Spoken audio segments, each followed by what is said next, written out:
Seorang gadis yatim piatu yang hidupnya sepi dan suram, penuh penderitaan. Ia bernama Wisteria. Diasuh oleh seorang pendeta, namun keseharian Wisteria harus mengemis di jalanan oleh pendeta tersebut. Jika tidak mendapatkan hasil, Wisteria pasti akan dimarahi oleh pendeta tersebut.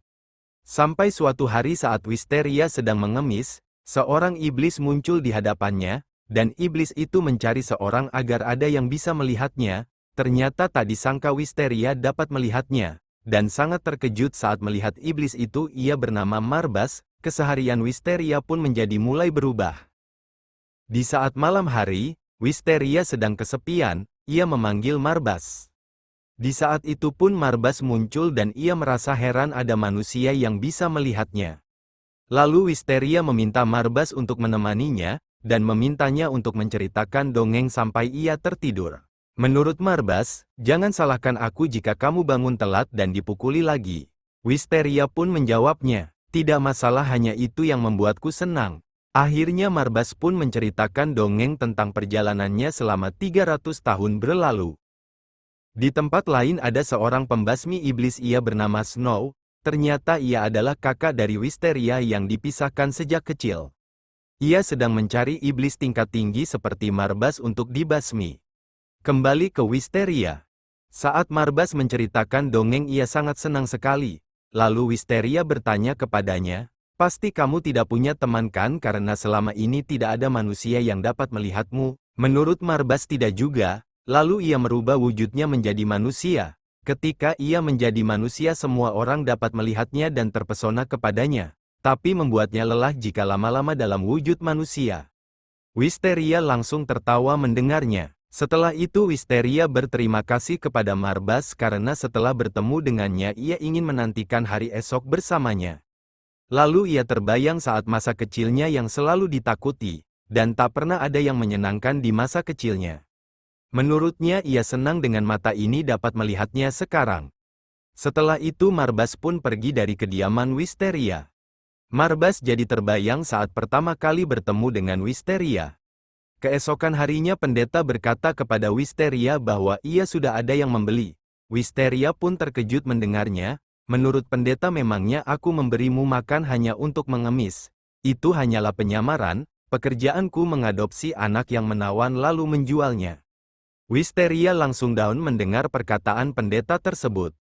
Di saat malam hari Wisteria bertemu Marbas dan menceritakan semua yang dikatakan pendeta kepadanya. Lalu ia pun terbayang saat kakaknya dibawa pergi oleh seseorang. Menurutnya, aku kira kakakku diperkejakan di rumah mewah. Setelah itu aku tidak tahu kabarnya lagi. Aku mencarinya tapi tidak menemukannya. Ternyata kita berdua ditipu dan menderita seperti ini. Dan Wisteria memohon kepada Marbas untuk membawanya keluar dari gereja. Namun Marbas tidak bisa, karena melanggar ketentuan iblis jika menolong manusia tanpa persembahan. Tubuhnya akan perlahan hancur jika tidak ada perjanjian. Lalu Wisteria dengan pasrahnya meminta Marbas untuk mengambil jiwanya, agar permintaannya terpenuhi. Dan dia memohon kepada Marbas karena di dunia ini kakaknya sudah meninggalkannya, tak ada lagi yang dia sayangi. Lalu Marbas berkata kepadanya, meskipun aku mengambil jiwamu, aku sudah kekal abadi, tak ada lagi yang perlu aku ambil, aku sudah bosan dan ingin mengakhiri ini semua. Wisteria akhirnya nerima keputusan Marbas. Keesokan harinya Wisteria dibawa oleh bangsawan yang membelinya.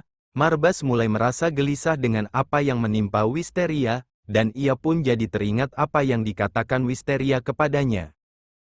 Setelah Wisteria dibawa pergi, ternyata kakaknya datang ke gereja untuk mencari iblis, dan menanyakan kepada pendeta sampai memojokkannya. Tapi pendeta malah memberitahu jika anak berambut perak setiap malam sering bicara sendiri dan sekarang dia sudah dibeli oleh bangsawan mesum. Akhirnya Snow tahu kalau itu adalah adiknya, dan langsung menghajar pendeta tersebut. Di saat Marbas menguping pembicaraan tersebut, ia langsung pergi dengan aura yang membuatnya marah untuk menemui Wisteria. Sedangkan Wisteria saat sampai di kediaman bangsawan, ia langsung dibawa ke ruangan untuk diperlakukan kasar. Tapi Wisteria mencoba untuk kabur dari bangsawan tersebut. Lalu tibalah Marbas ke kediaman bangsawan itu dengan wujud manusianya. Untuk menukar Wisteria dengan uangnya. Tapi bangsawan tersebut menolaknya, Dengan tubuh manusianya Marbas mulai rapuh, Wisteria langsung menghampirinya. Tiba-tiba iblis muncul dan langsung menyerang Wisteria.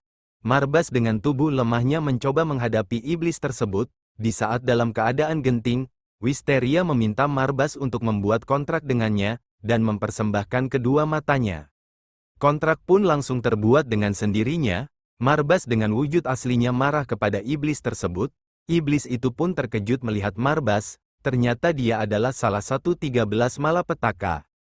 Dengan sekali serang iblis itu pun langsung musnah oleh Marbas.